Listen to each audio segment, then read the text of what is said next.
12 रबीउल अव्वल शरीफ का एक खास वजीफा आज आपको बता रहा हूं जो तकदीर आपकी खोल देगा, तकदीर जगा देगा।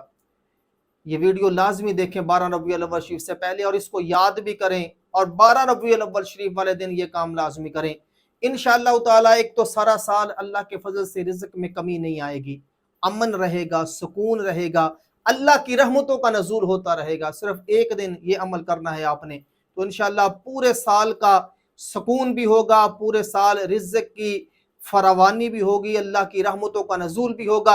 और बख्शिश का ज़रिया भी होगा। जानने से पहले चैनल को सब्सक्राइब करें, वीडियो को लाइक करें और किसी भी किस्म का मसला हो तो आप हमारे साथ शेयर कर सकते हैं कमेंट के ज़रिए। 12 रबीउल अव्वल शरीफ ये हुजूर सल्लल्लाहु अलैहि वसल्लम की विलादत का अजीम दिन है और ये वो दिन है जिस दिन अल्लाह पाक ने अबू लहब जैसे काफर जिसकी मुज़म्मत में कुरान नाज़िल हुआ है, उसको भी हुजूर का मिलाद मनाने की खुशी में जहन्नम में जलता है,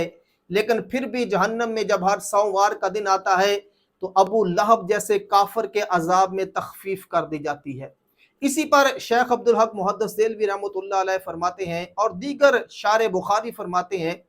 कि अगर अल्लाह पाक अपने महबूब का मिलाद मनाने की खुशी में एक काफर को इतना बड़ा इनाम दे सकता है, तो फिर जो मुसलमान जो हुजूर का गुलाम हुजूर का मिलाद मनाएगा उस पर अल्लाह पाक की कितनी रहमतों का नज़ूल होगा। और मुहद्दिसीन इकराम फरमाते हैं कि हुजूर का मिलाद मनाना